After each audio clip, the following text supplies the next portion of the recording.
Have you ever sat with a dream so big it lights you up inside, yet when it comes time to act, you freeze, procrastinate, or distract yourself with something easier? If so, you're not alone. Many of us carry big visions but struggle with the hardest part, doing the work. Here's a truth many people don't want to face right away. Ambition without action is just wishful thinking. You can imagine the life you want, the success, the impact, the better version of yourself, but until you actively pursue it, those images stay in your head and never become reality. So let's talk about the real gap between wanting and becoming. There was a man named Eli who was known for one thing: potential. Everyone who met him could feel it. He was smart, curious, creative. He talked about ideas that made people lean in, businesses he wanted to build, skills he wanted to master, a life he wanted to live. And every time someone asked, "So, how's that going?" Eli would smile and say, "I'm about to start. Not tomorrow. Not someday. About to."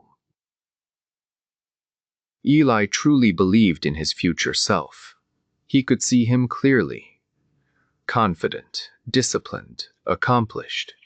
That version of Eli woke up early, worked hard, stayed focused, finished what he started. The only problem was, that man lived entirely in Eli's imagination. Eli's days followed a familiar rhythm.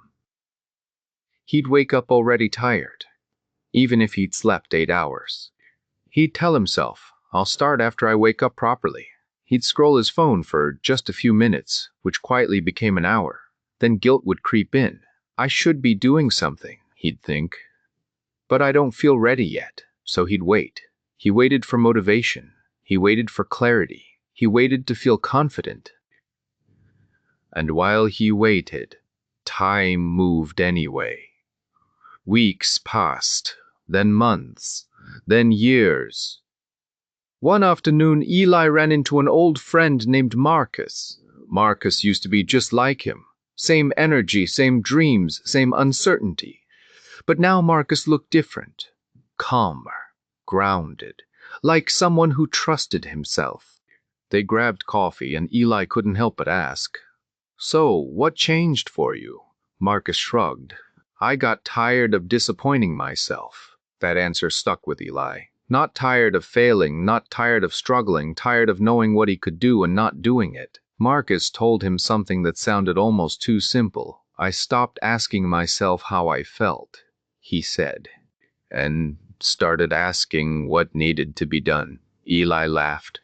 "That's it," Marcus smiled. "It's not exciting, but it works." That night, Eli lay in bed staring at the ceiling. For the first time, he didn't imagine a successful future version of himself. He imagined something else. He imagined himself 5 years from now. Same place, same habits, same unfinished ideas. Same conversations explaining why he hadn't started yet. And that image scared him more than failure ever had. The next morning, something small happened. Eli didn't feel motivated. He didn't feel inspired. He didn't feel ready. But instead of negotiating with himself, he stood up anyway. He told himself, "I'll work for 10 minutes. That's it." Not because 10 minutes would change his life, but because not starting already had. Those 10 minutes were awkward, messy, unimpressive. But when the timer ended, something unexpected happened. He felt honest. For the first time in a long while, he had kept a promise to himself, even a small one.